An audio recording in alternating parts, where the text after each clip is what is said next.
70-odd countries. We have been doing a lot of coverage on Bhutan, if you have watched. In fact, thanks to Kazanji, I was able to visit these hydro projects in Bhutan in the month of April. We did a complete issue on the hydro issues in Bhutan. And since 2008, I am connected with this great country. I think there are tremendous examples which can be taken up from Bhutan to India. And I think I would only like to see in the lifetime the friendship of India and Bhutan growing, escalating like never before. I mean to say, this should be the most leading relationship that India has, and even in the world. And I must also share something with you. For 7 to 8 years, over the last, I would say, decade, I have been working very closely with the Modi government when he was the Chief Minister in Gujarat. And the background of it is that it got 6 times our awards, the ENERTIA awards. By the way, ENERTIA awards was also given to the country of Bhutan last year for being India's best friend. And your embassy people came and received that award. And I must also say that Arun Khazanchi ji got the award for being the Hydro Man of the Year in 2012 at the hands of the then Minister Farooq Abdullah of the Ministry of Renewable Energy. And I think His Excellency, the Honorable King of Bhutan, also rewarded him with the Dhruv Thukse in December that year. So there is a background to this whole story. And I have a lot of Bhutanese friends here. And of course, I have Om Fubsam over there. I must recognize that from the beginning, she has always backed me. I always see her in all my seminars. I'm thankful to her that she always is there. You know, for whatever situation or views, and they change. You know, today I feel a lot of young people in Bhutan have aspirations, and I think I will share this with her and also our friends from Nima Constructions. You know, that the young businessmen of Bhutan are also capable. So I think you guys, the private sector role will come only when the entire group makes a case for the private sector. And I am a very, very big champion of private sector involvement. Let me tell you, in India, the private power, I'll just give you 3 figures because before I invite my guests, I just want to give you 3 figures. The private sector is today of the total 240 gigawatt that India has. The private sector contribution is not less than 80 gigawatt. That's massive. And I will tell you that the shift in the next 5 years will be a 50-50 model. That means 50% will come from private capacities in India and 50 will be government-run capacity. So that's the type of portfolio scenario that's going on. And I was just discussing solar revolution, so today will be exposure on how India, as I was on 22nd in a meeting with the minister of the government of India. Because now we have a common minister for power, coal and new and renewable energy. And his name is Mr. Piyush Goyal. In the new Modi government, it changes that portfolios have been connected together. It's not like you have different ministries handling it. So a common minister handles the whole thing. So there is a lot of movement and fluidity right now. And the things are happening very fast. I can tell you the mission, India National Solar Mission of 20 gigawatt, is being expanded to 50 and 100 for 2022. So we are seeing a lot of strong movement happening in our country. With this, I'm very happy that we are seeing here a lot of young faces, people from different areas. And I would say it should not be limited to one area. I feel there is tremendous cooperation possibility starting from energy, going to, I would say, as vague as, co-generation, maybe heating the heating system from the hotel industry, tomorrow the tourism industry. But the holding factor will be the energy domain. Hydro and probably the other renewables come in and they continue to help you to grow. And I was just sharing with Waki Saab.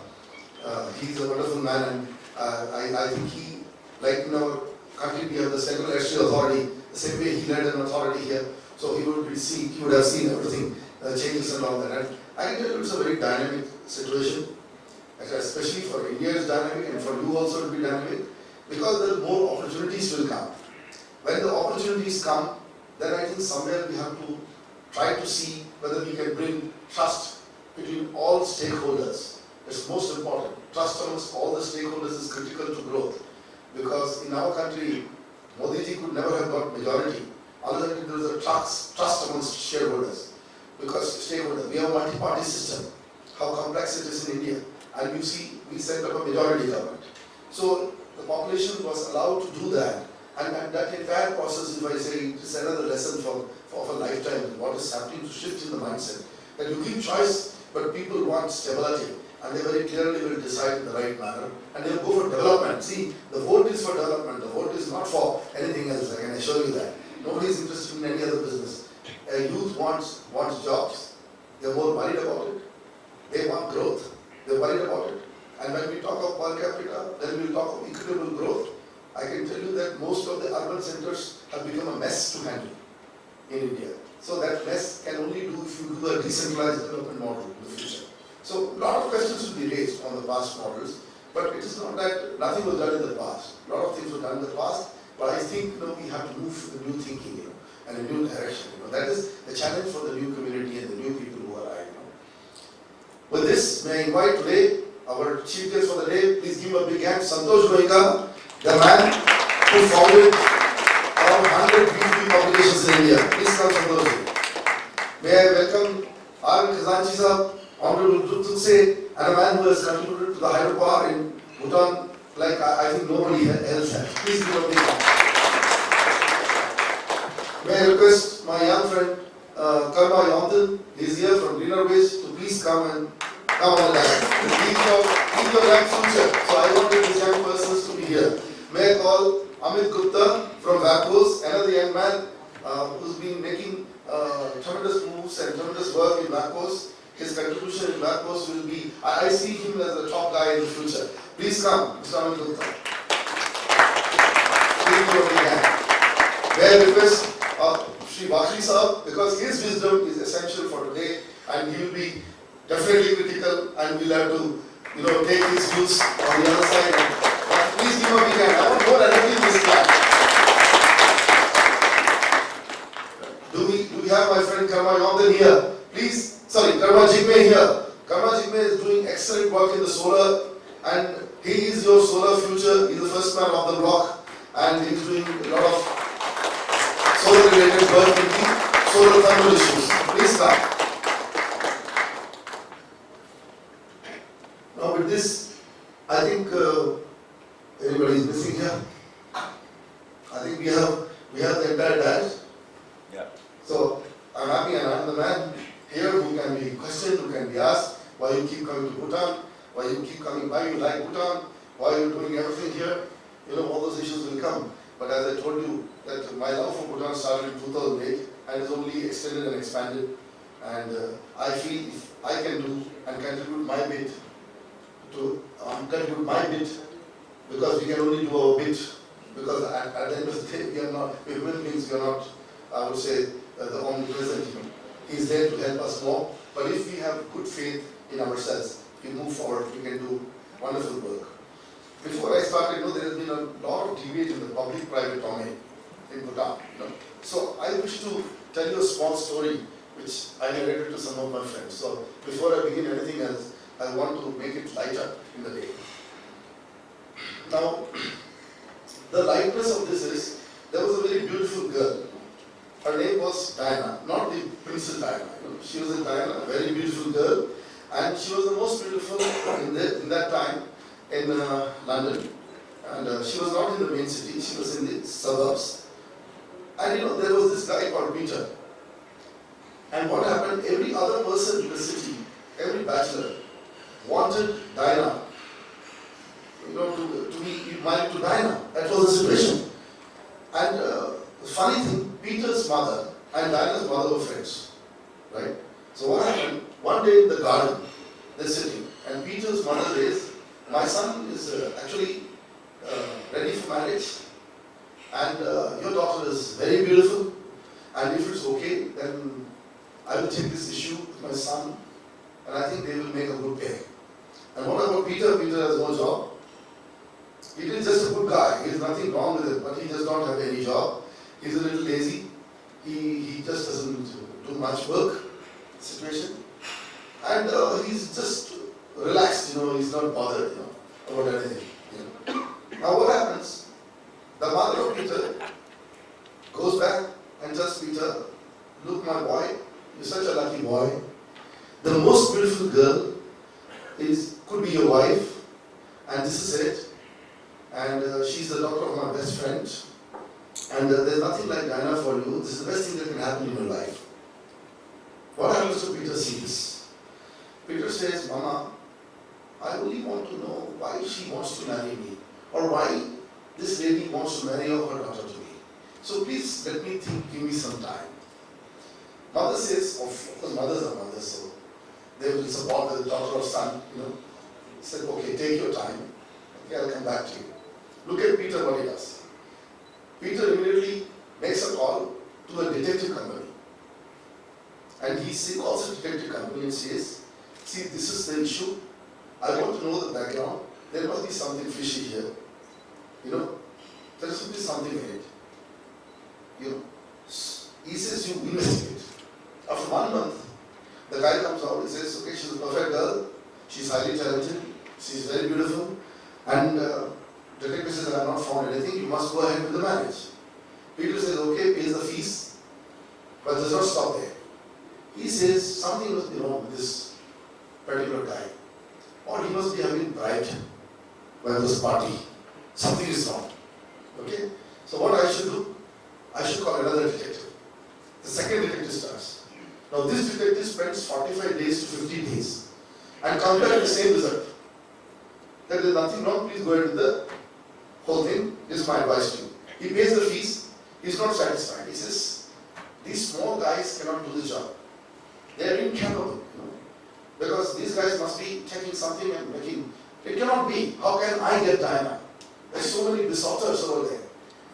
How could this be possible? Then he calls the biggest, I would say, detective firm in the country. Biggest one. And these people start investigating. Now this story is going on. The mother of Peter has forgotten that she came up with this idea because the boy is not showing interest. And the whole thing is over. The detective company spends 3.5 to 4 years. And this man also every day he's paying his fees and all that to the lawyers and detectives. All is gone, a lot of money is thrown down, a lot of time is gone. After 4.5 years he wakes up, he calls the detective company, did you do the job? He said, my friend, we have ourselves changed internally 17 people and nothing is there. If you still want us to continue and just want to waste your money, we are here, but I think nothing is there. Then Peter is ready. He goes to his mother and says, Mama, now I am ready. But Mama says, come on man, I also forgot this and now I don't meet my friend. It's very embarrassing for me to go back and talk about this. Why don't you do one thing, travel to the place, meet Diana yourself, I will give them a message that you come in and see for yourself what's the next step. He says, okay Mama, he goes, he knocks at the door. A young, very, very beautiful little child, 2 years old, opens the door. And is very, very, whom you want to meet? He says, my name is Peter. I say, okay, Mr. Peter, whom you want to meet? He says, I want to meet Diana. Oh, you want to meet my mama? So the moral of the story is, Peter was flabbergasted because he thought there must be a catch. There was no catch. Right? Now he's still not satisfied. He requests Diana for some time in the garden with a cup of tea. The time is given. Diana comes out. The son-in-law is gone inside. And he asks, why did your mother want to marry you to me? When the whole city, the whole London wanted you, and you were the most besotted person and I was a nobody. What was the catch? Sentence was, what was the catch? She says, my friend, there was no catch. Simply, I had become of marriageable age, and I was a simple girl, and you were a simple boy, you did not have a job, so my mother thought she'll get you some small business, and then we'll start life together, and there was nothing in this. Then he just thought, that the whole world had fallen on him, that he lost a great opportunity, but it was gone. The moral of the story is, many times in life, there is no catch. And I am telling you, over 100 times, if you go with trust and faith, 99 times there is no catch. Believe me, my friends. Because this story is very critical for all of us. Because if we don't have trust, actually we will move nothing. So my situation for involvement of the private industry and the common entrepreneur in Bhutan is like this trust issue. There is no catch, my friends. So I don't want to comment anything further. People must understand what I am trying to explain. Many times in tuition, trust is the biggest factor that makes us succeed. And when we don't have trust and we waste our time on such issues, we will lose our opportunities forever, and the world cannot wait for us. And the world cannot wait for us to change. You know, we are the change that we want to be, famously said by Mohandas Karamchand Gandhi. So let us follow it. You know, with that, with that nice thought, I want to start the day. And may I request Santoshji to honor the people who have come here in a Bhutanese way first, and then we'll have the lighting on the lamp. May I request somebody to please present the shawls. Santoshji, please come. So first shawl for Shri Vahli. Dashwahli. Please give a big hand. Thank you, sir, for coming today. Next one for Shri Arun Khazanchi. Thank you, sir. For my friend Karma Yontin. And I always say I love Karma. I'm in love with the boy. He's a great guy. Next for Amit Gupta.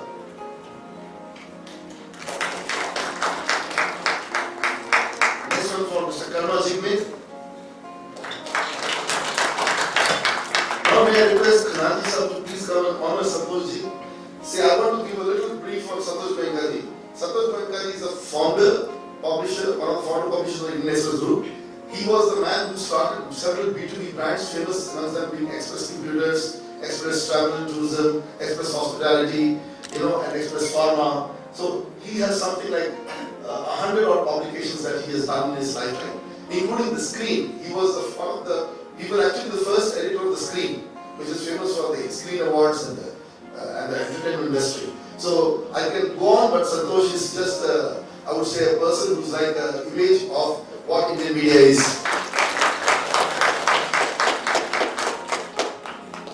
So thank you, Santoshji. Now, do we have some people? Today, some people are also going to join from Rotary. Do we have these people from Rotary here? I want the Rotary people. I'm very thankful to the Rotary Bhutan, and please come over, sir, in the front. The president's adopt. I don't want to see you behind. You must be at the forefront of this discussion. Please come. Please come over. At least the president and the chiefs over here, please come over at the front. And my very good friend Hetal Mehta, an eminent Rotarian in India from Surat, was not able to come because on the 14th, he lost his father. 14th of August, he lost his father. And I'm sorry that he was not able to make it here because we have the 13th day. Today was the 13th day for the, what you call for the souls to, we have the system, the 13th day, the day to pray to the souls. So unfortunately, Hetal was not here. Otherwise, Hetal Mehta would have been with you, sir. And on his behalf, I want to welcome all the Rotarians here. If you see here, I have the peace bird from Rotary. So thank you, Rotary Club of Thimphu. Thank you, sir. Thank you, sir, for being here. Please give a big hand. Now, before I start, I have a lot to tell about the economy. I want to give this dice off to Santosh Goenka first. And let Santosh have a say. Would you come here, sir? Yes. Thank you, Professor. Brothers and sisters of Bhutan, it's such a pleasure. It's my first visit to Bhutan and I'm excited. The 2 days that I've been there, I've taken my walks, I've seen around. I think it's a beautiful country, beautiful people, and we need to strengthen the bonds between the two countries. I'm so excited. I just want to say that my journey of around 32 years in media, I have seen things through the eyes of media. When I was 18 and I was doing my graduation in Bangalore, my grandfather, who was the founder of the Indian Express, handpicked me and said, why don't you go to the printing press? That was my first, involvement with the printing and the publishing of Indian Express. Where did I start? It was a shop floor. Now this I am saying because we have a lot of entrepreneurs in Bhutan. They need to get inspired by my story. I started young and I was always excited about life. Even during school days, boarding days, every day was a new day, every day was an exciting day. And when I came into the workplace, the people around at Indian Express treated me like a little child who wanted to learn more. I didn't go as a boss, I went as a person who could work with them. In 1981 I started, then I moved to Bombay. I again started from the shop floor in Bombay, the printing press, and then took up marketing, which was the first thing to do. And thereby, I got into launching some of the titles of Indian Express. It was a tough work, 20 hours of work, 2-3 hours of sleep, but I was always excited. That was the best way for me, because my grandfather didn't pay me too much money. So I could easily save my money, whatever he paid me as pocket money, if I were to spend more time at the printing press or the publishing business. But I caught hold of the essence of the business. My grandfather fought for the freedom struggle. The Indian Express was born because of the freedom struggle. And it has a big history. I mean, it fought the emergency, it fought establishment. It was the boldest newspaper the country could have. In fact, years later, after I launched the titles, I took a line that from politics, we need business and economy to be taken care of. So I moved from the Daily Indian Express and Financial Express into what we call the B2B publications. In '94, I told my brother, who was the chairman, I want to start something totally new. I'm getting bored with the daily papers, putting ink on paper. Why can't we put ink on titles which can be relevant to the audience, to the different communities? And I started on 30 titles.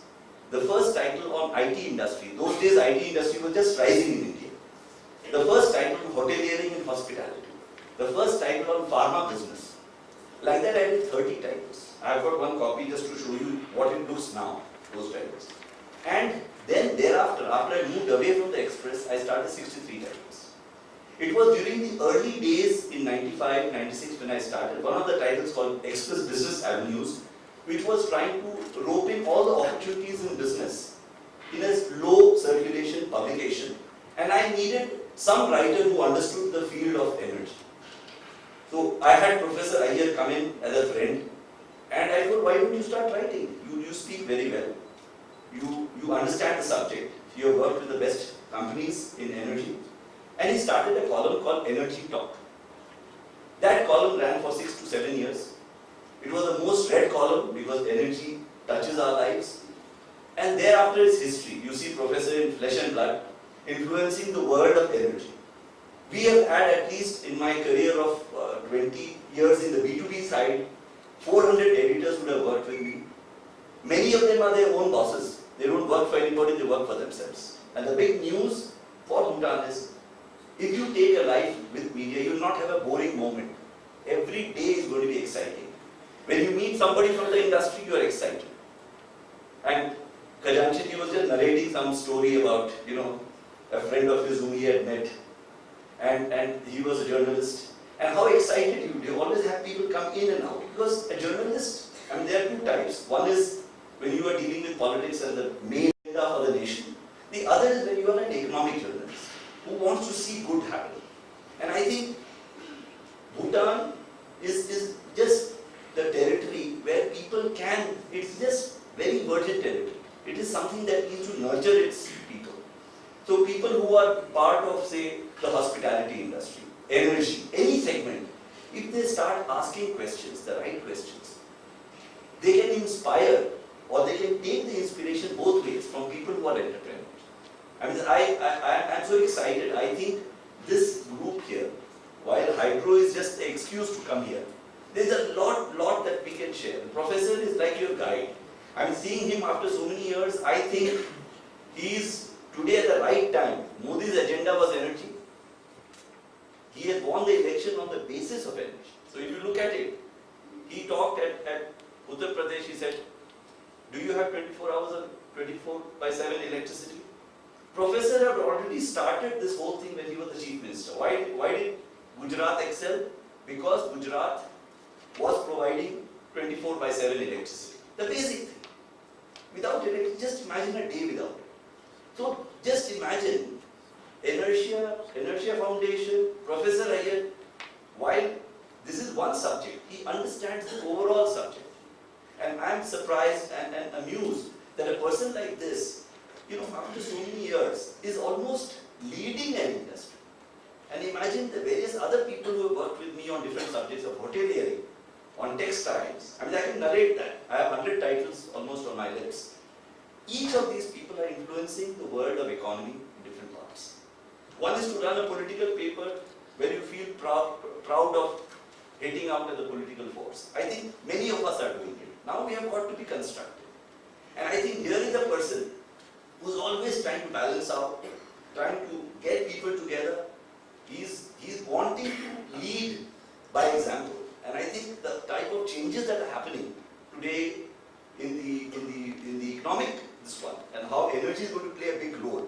I think every day Professor whenever he speaks to me, he says, you know, this has happened. This is what we crusaded for, it's happening. Because our lives are connected with it. Nobody can take energy for granted anymore. I think Bhutan has a great scope. It's a beautiful country. It can lead on hydro. People have got to learn that hydro is not alone. There are several other things that can come in. We are genuinely wanting to build this little community. They are our friends. They are almost similar. I mean, our thoughts, everything else. I mean, I met a few people yesterday, day before yesterday, and I'm amazed. I'm excited. I think they are the ones who will do the work. We can only inspire our youth. Youth is your example. They are the ones to do things for you.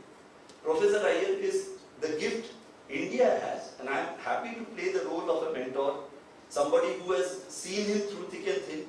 He comes from a place called Dombivli in Delhi, in Bombay, which is a suburban town. He still lives there. He travels to Delhi. At one of the awards function, I said, here is a man who comes from a small place. Every day he travels. He is a simple person, and he has made waves. He has made things happen. He walks his talk. Does it ceaselessly. I think if entrepreneurs here can just be ceaseless in their attempt to do things, they can achieve what he has achieved. He is telling, whatever I have achieved, but you have to burn the midnight oil. You have to work. The other thing is empathy for the people who work for you. It's a very special talent. I mean, sometimes I feel I have empathy, but I could not go to the empathy levels that Professor has got. His driver is as important to him as his other people.